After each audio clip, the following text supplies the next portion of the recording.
Okay, let's move on with our crystal field theory. Crystal field theory, like we said in the last class, is the second bonding theory for coordination compounds, even though it's not really a bonding theory because it's based on electrostatic interactions. Nonetheless, it can make statements about the shapes of molecules. It can also make statements about magnetism and even optical properties. So in the last class, we started with this so-called octahedral crystal field that we have when we have an octahedral coordination compound. And I said that the ligands, they create an electrostatic field around the metal d orbitals, and that negatively charged electrostatic field is repelled by the metal d orbitals. Hence, the energy of the metal d orbitals is increased. Now, that increase is not equal across all the metal d orbital. It depends on whether we have dx square minus y square in dz square orbitals and dxy, dyz, and dxz orbitals, respectively. So the energy of the dx square minus y square and the dz square orbital is more increased, and that is because the electron density of the dz square and the dx square minus y square is mainly on the axes. And as you can see here, the ligands approach on these axes, and therefore there is a particularly strong electrostatic repulsion.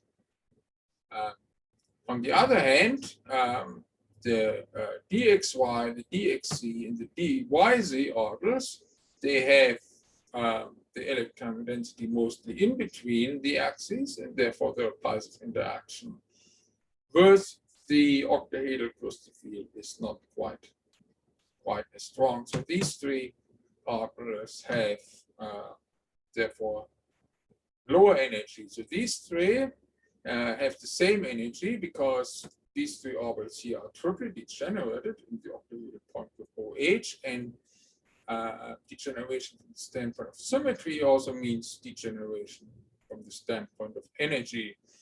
So these two here, they have EG symmetry in the octahedral point group.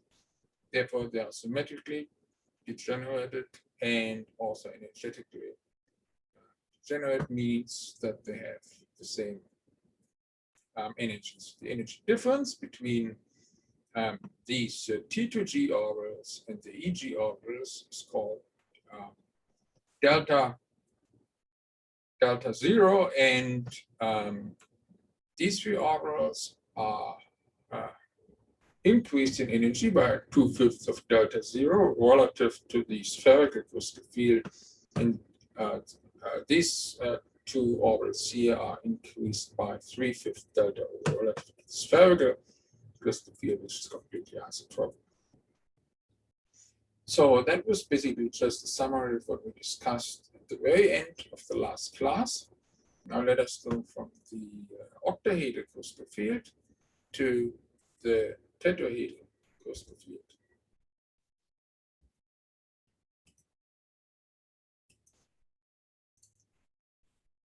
So in order to approach this problem, let's inscribe our metal ion into a cube.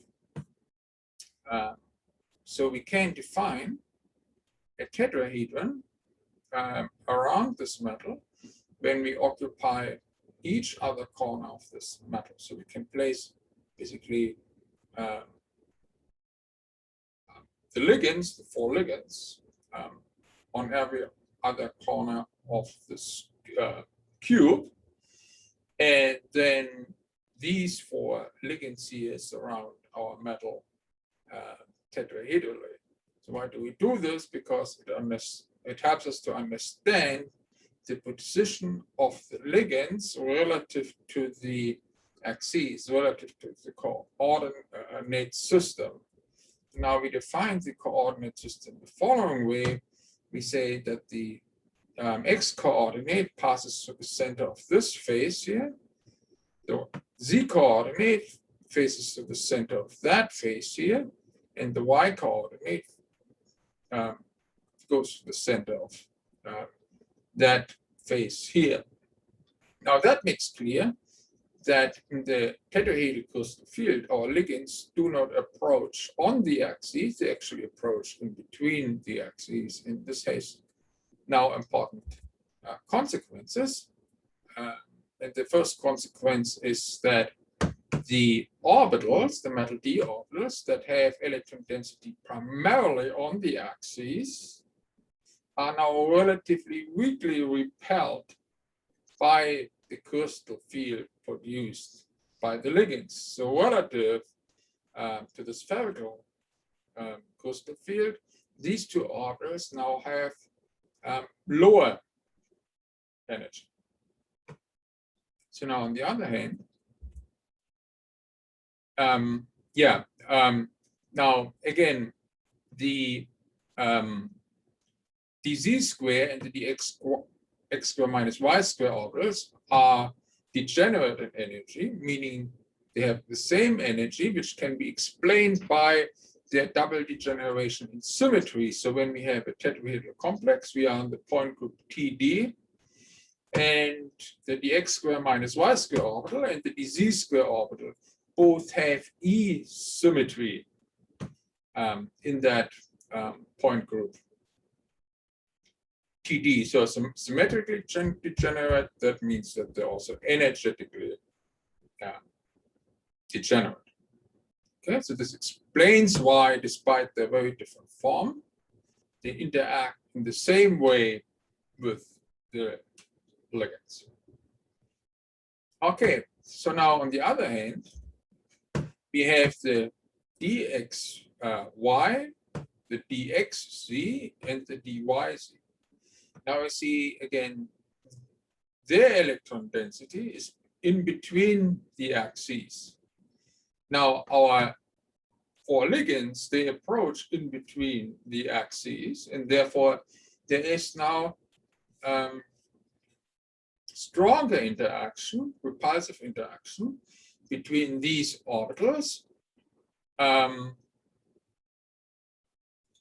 the tetrahedral crystal field relative to the spherical crystal field, which leads to an increase of the energy of these three orbitals relative to the spherical crystal field.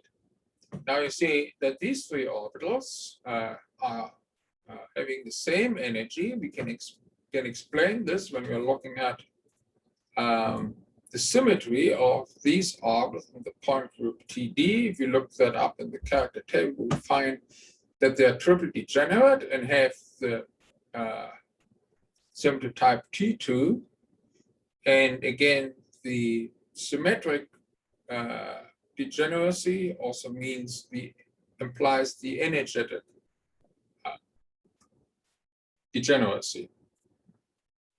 So now the energy difference between these orbitals, which we call the E orbitals, and these three orbitals, which we call the T2 orbital, is called the delta T. So now the E orbitals are now decreased by 3/5 delta T relative to the spherical crystal field, and the T2 orbitals are increased by 2/5 of delta T relative to the spherical crystal field. This is again because of energy conservation arguments. So the amount of energy by which we actually decrease these two orbitals must be equal to the amount of energy by which we increase these orbitals. Okay, so in this case we have 2 times 3/5, that gives 6/5, and for these two we have 3 times 2/5, which gives also 6/5. Yeah. So now we have explained the octahedral crystal field and the tetrahedral field. So now the nice thing about crystal field theory is that we can also explain distortions. One thing I forgot. So the tetrahedral crystal field is actually weaker than the octahedral crystal field. So actually this delta T here is only 4/9 of the octahedral crystal field delta O. Now, why is that? So the first reason is that 4 ligands produce a smaller crystal field than 6 ligands. The second reason is that in the octahedral crystal field, the dz square orbital and the dx square minus y square orbital will point toward the corners of the octahedron, okay, thereby creating very strong interactions with the ligands, whereas in the tetrahedral crystal field, these 3 orbitals here, while having the electron density primarily between the axes, they do not directly point toward the corners of the tetrahedron, and therefore they interact only relatively weakly, okay, in comparison to the dz square and the dx square minus y square in the octahedral case. Okay? That's another reason why the delta T is smaller than the delta O. Okay, but now let's really go to the distortions. So now many octahedral complexes, they are tetragonally distorted, and we have discussed that there can be 2 types of tetragonal distortion. We can either have an elongated octahedron, or we can have a compressed octahedron. So a good bonding theory would certainly also be able to explain such distortion phenomena, and let's see how crystal field theory, even though not actually a bonding theory, can explain these distortions. So let us start out with a regular octahedron, as shown here. On a regular octahedron, we define the z-axis in this direction and the x-axis in this direction, has the T2G orbitals that have a lower energy than the EG orbitals, and there's a delta O in between them. So now what happens if we elongate the octahedron? Okay, then we actually move away 2 of the ligands from the metal. So now in order to keep the overall crystal field equally strong, we must actually bring these 4 ligands here somewhat closer to the metal. We must do this because otherwise we are making apples to orange comparison when we compare the 2 cases.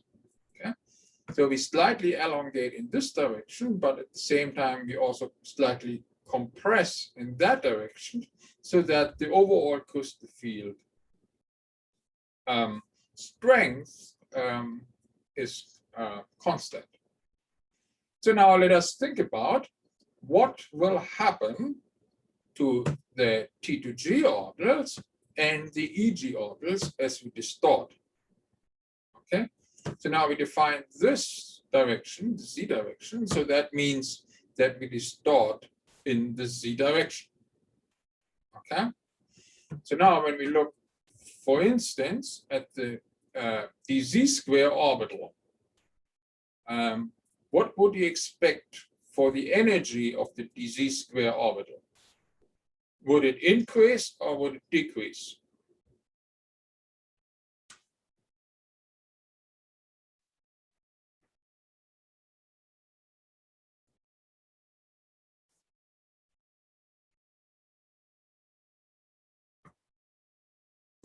Would it decrease because it's distorting to lower the energy? Correct. So the dz square orbital would decrease in energy because the repulsion coming from these two ligands along the z-axis would be less strong. Correct. So what about what would we expect for the dx square minus y square orbital?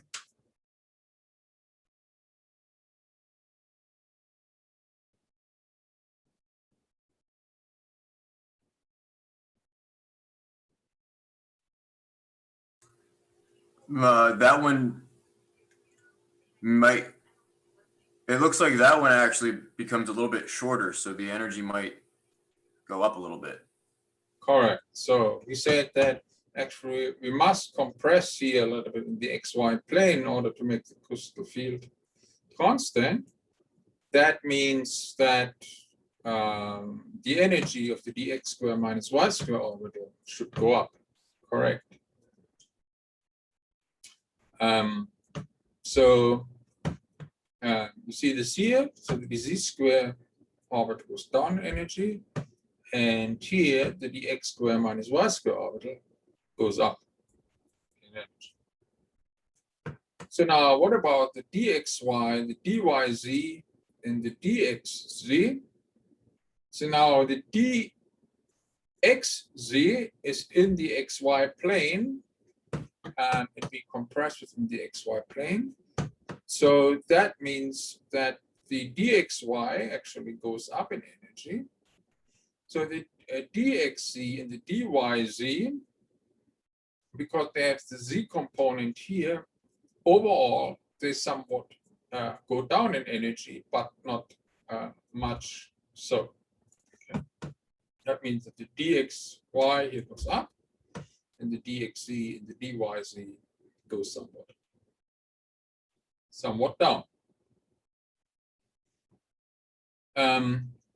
So now we can think about for which electron configurations we would actually expect such a distortion to happen. Now, generally, we would expect such distortion to happen if it helps to stabilize the electron energies. So for which electron configurations, for example, would that be the case? So it is, for instance, known that octahedral complexes with a D9 electron configurations tend to show this distortion. An example for this is, for instance, the hexa aqua copper 2 plus ion. So therefore, let's fill 9 electrons into the orbitals and see what happens to the energy of these orbitals as we distort. So we have 9 electrons, then we have to occupy all the slots in the orbitals, but 1 in the EG orbitals. So now, as we distort, what will happen to the electrons? Well, for the T2G orbitals, not all that much will happen. Well, we will have to fill them all, okay, because we have 9 electrons. But now for these 3, we see that we can actually fill 2 of them into the energetically lower dz square orbital, and we can fill only 1 of them in the energetically higher dx square minus y square. So that means that we have stabilized 2 electrons, but destabilized only 1 electron. And that means that we have overall stabilized our electrons, which would explain why there's a tendency of a D9 octahedral complex to distort. So now you can see that because the field theory can nicely explain a relatively complex shape, even though not being a bonding theory itself. So now we can further think, well, for which electron configuration, this distortion should be maximized. Okay? And now you can see that it would actually be maximized if we had a D8 electron configuration, because in the D8 electron configuration, we have 2 electrons stabilized and no electron destabilized. So now think about what I have told you about the preferred shape for metal ions that have the D8 electron configuration. Remember, which shape do they actually prefer? Do you remember this?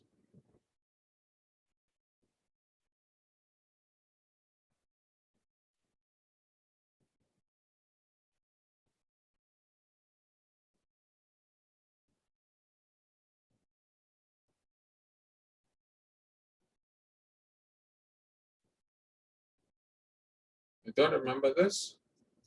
So it's the square planar shape. So metal ions with the D8 electron configuration prefer the square planar shape. Okay. So now I may wonder, well, does the distorted octahedral shape maybe have something to do with this square planar shape? And the answer is yes. Yeah, I want to mention that this kind of distortion is called also the Jahn-Teller effect. And the Jahn-Teller effect always occurs when you have partially filled degenerate orbitals. Because in this case, you can stabilize the electrons overall through the distortion. So this is an example of the Jahn-Teller effect. All right, but now really to the square planar field and its relationship to the tetragonally distorted octahedral field. You can actually explain a square plane as an extreme case of a tetragonally distorted octahedron. That is because if you further elongate this octahedron here, so that the 2 opposite ligands here and here are infinitely far away from the metal, then you have effectively turned your octahedron into a square plane. You have effectively removed these 2 ligands from the complex, and you now have a square planar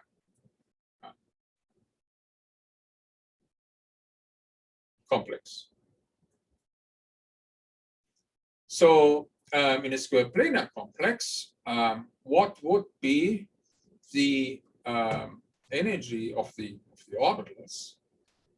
Well, we would certainly expect that the dz square orbital would be even lower in energy, and the dx square minus y square would be even higher in energy. Okay.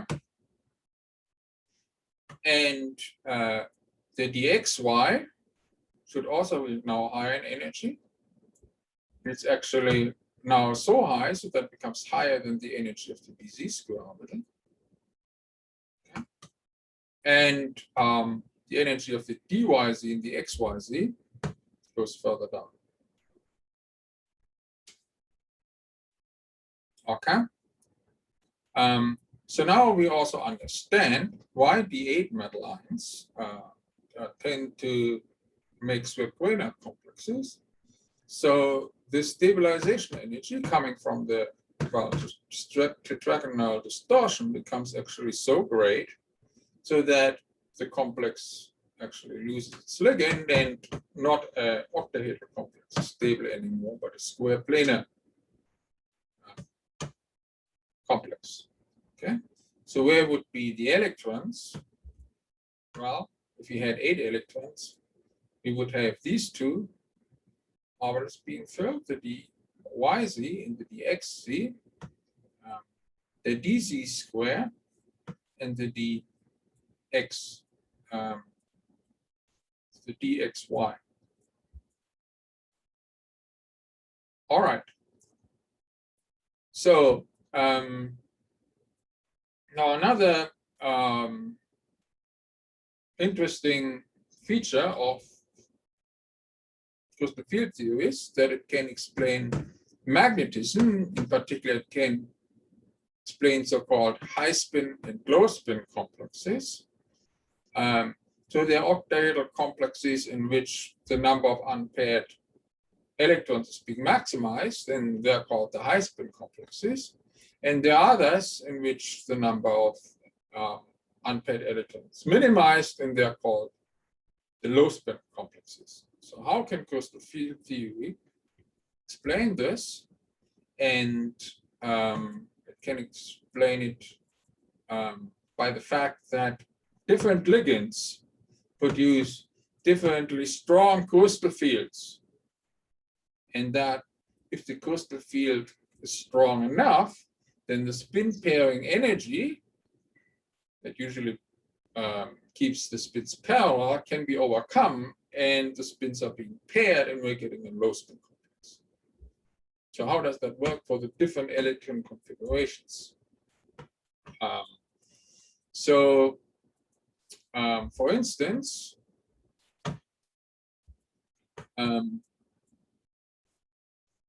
for a d4 electron configuration, in a high spin complex, all the 4 electrons would have the same spin. So 3 of them would be in the T2G orbitals, and 1 of them would be in the EG orbital. Okay. So now, in this case, the energy difference between the T2G and the EG orbitals is not large enough to overcome the spin pairing energy that would actually move this electron here into the energetically lower T2G orbital. So we can explain this high spin complex, therefore, by the fact that the energy difference here is too small to overcome the spin pairing energy. However, when we have a strong field ligand that interacts more strongly with the metal, then we are getting a bigger split between the T2G and the EG orbitals. Okay, and then the spin pairing energy can be overcome, and our 4th electron moves into the T2G orbit, so that we have a low spin complex that has only 2 unpaired electrons. So the number of unpaired electrons is minimized. So how would this work with other electron configurations? For example, for the D5 electron configuration, when we weak field ligand, the spin pairing energy couldn't be overcome, and we would maximize the number of spins. So that would mean that we have to fill 3 electrons into T2G orbitals and 2 electrons into the EG orbitals. So however, if we make that delta O here large enough, when we have a different ligand which produces a stronger field, okay, then delta O becomes larger, and the spin pairing energy is overcome, and these 2 electrons move into T2G orbitals. And then the number of unpaired electrons being maximized, there's only 1 left. So now, what about the D6 electron configuration? So in the D6 electron configuration, in the case of a weak field, we maximize the number of spins. Okay, so the first 5 electrons are getting filled spin up into the T2G and EG orbitals respectively, but now the 6th one we must pair because of the Pauli principle. But still, we have maximized the number of unpaired electrons. So now, how many unpaired electrons will be left in a low spin complex having a strong field. Can you predict this?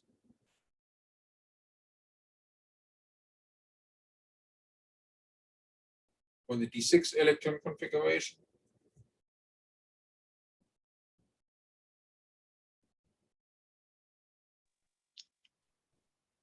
Zero. Zero, correct. Yeah. So we move these two into these two orbitals. Of course, we must pair the spin, and then we have zero unpaired electrons left. So what about D7? Well, for D7 electron configuration in the high spin complex, we can fill the first 5 electrons spin up into the T2G and the EG orbitals respectively, but the 6th and the 7th one we must pair because of the Pauli principle, and for energetic considerations we pair 2 electrons into T2G orbitals because these electrons are low in energy in comparison to the EG orbitals. So that leaves 1, 2, 3 electrons unpaired. So now how many electrons will be unpaired in the case of a low spin complex with a strong field ligand?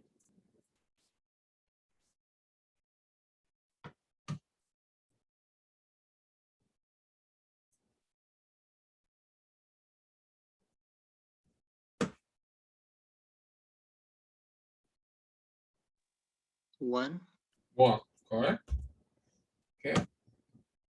So in this case, we can only move 1 electron into the T2G orbitals because then the T2G orbitals are completely full. The remaining one must stay in the EG orbital.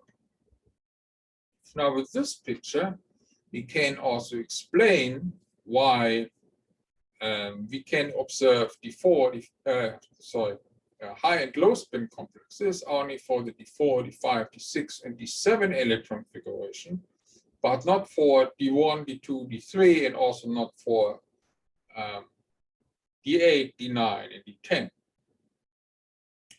Why is that so? So let's consider, for instance, a D3 electron configuration. Okay, then we would have 1 electron less compared to the D4. So in your mind, or move that electron here.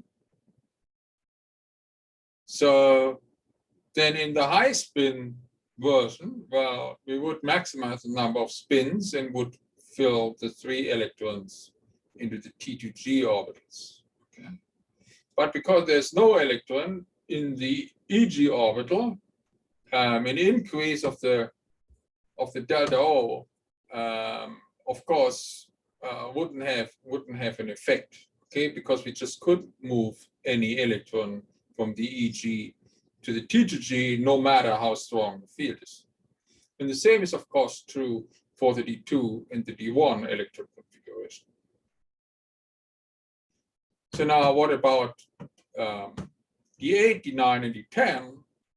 So let's consider the D8 case. So here we have the D7 case. So imagine you have 1 electron more. Where would that electron go? Well, that electron would go here into that T2G orbital, pairing that electron. Yeah. So now you see that your T2G orbitals are being completely full. So now, no matter how large you make your crystal field, you couldn't move any electrons from the EG orbitals into the TG orbitals because the TG orbitals are already full. And the same, of course, is true for the D9 electron configuration and the D10 electron configuration. Okay, so now you see how the crystal field theory can also nicely explain magnetic properties of complexes. So lastly, let us see how crystal field theory can also explain the optical properties of coordination complexes. So again, I've actually forgotten one thing. We can also explain why low spin complexes can only found in octahedral, but not in tetrahedral complexes. So all these examples were, of course, for the octahedral case. I could think in principle also about high and low spin complexes in the tetrahedral case, okay, for certain electron configurations. But in practice, you never observe low spin complexes for the tetrahedral shape, only high spin complexes. Okay? And the reason for this is that the tetrahedral crystal field by nature is weaker than the octahedral crystal field. It's actually only 4/9 of that. And because of that, no matter how strong your ligand is, your delta T will never be large enough in order to overcome the spin pairing energy.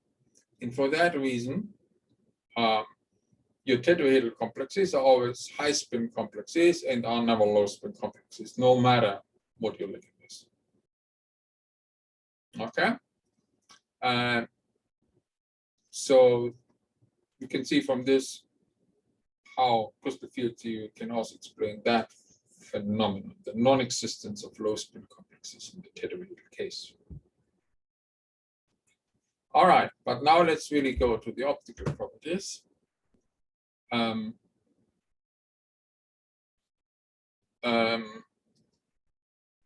Coordination compounds have intense colors. So that means they must be able to absorb light in the visible region. And it's known that different ligands produce different colors in the coordination compounds, and for that reason we can say, well, the wavelength of the light that the coordination compound absorbs must have to do with the ligand. So now crystal field theory can explain this in the sense that it says that, well, when we have a small delta O in an octahedral complex, for example, in this case, we only need relatively little energy in order to promote an electron from the T2G to an EG orbital. Okay, and therefore we would expect that such a complex absorbs light with the larger wavelength. Whereas when we have a ligand that produces a large delta O, for instance, the cyanoligand versus the aqua ligand here, found in these examples both through chromium, we actually require more energy to promote an electron from the T2G to an EG orbital, and therefore ligand light with a shorter wavelength is required. Okay, so here we need a longer lambda in order to promote an electron, okay? And here we need a shorter lambda in order to promote an electron. Okay?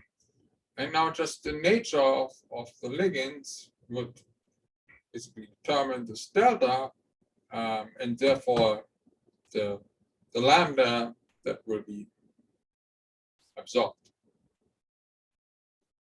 So now, based on that, we can develop what is called spectrochemical series. So we can order the ligands according to their ability to produce a large delta O, which then corresponds to the wavelength of the light the respective coordination compound absorbs. And you see here, the spectrochemical series for selected number of ligands. So for instance, you see here that the iodide ion is known to be a ligand that produces a very weak field, and accordingly,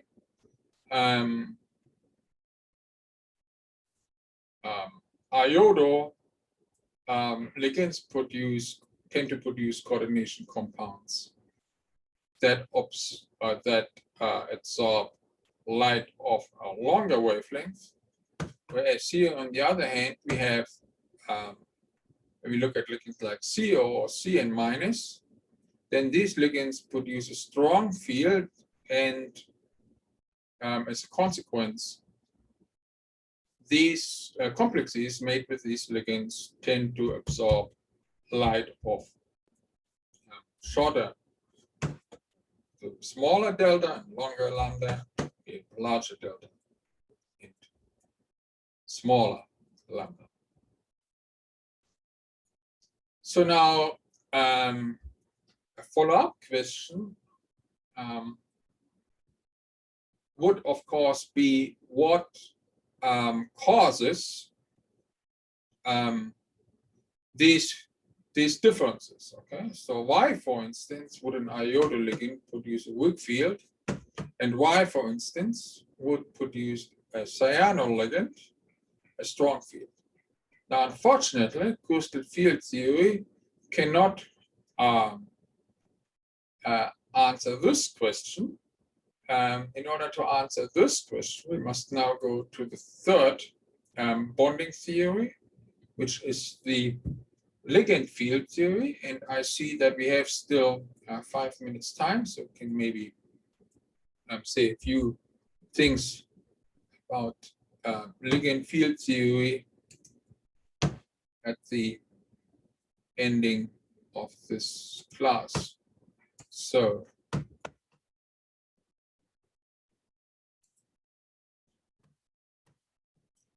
just as an introduction into this,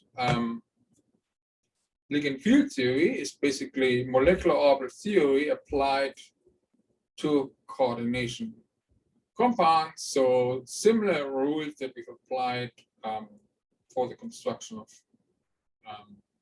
molecular orbital diagrams of simpler molecules can now also be applied to the construction of molecular orbital diagrams for coordination compounds. So what are the advantages of ligand field theory? Ligand field theory can overcome shortcomings of valence bond theory and crystal field theory. It can explain the covalent bonding in coordination compounds. So this is what crystal field theory cannot really do, because it's based on repulsive interactions. It can explain the shapes of coordination compounds satisfactorily. We saw that was something valence bond theory struggled with. It can explain the magnetism and the electronic spectrum also satisfactorily, and it will give answer to the question why certain ligands actually relate to complexes that absorb light of shorter wavelengths and larger wavelengths, respectively. We will also see that it can explain the stability of coordination compounds well. So for instance, it can explain the 18 electron rule as well as exceptions to the 18 electron rule. However, it is more complicated than the other theories. Therefore, we can get away with molecular orbital theory or crystal field theory. Then we want to apply these more simple theories. However, if there's a more complex problem, to solve, then we may have to look at Ligand field theory in order to solve this problem. Okay, so I think we can stop at this point.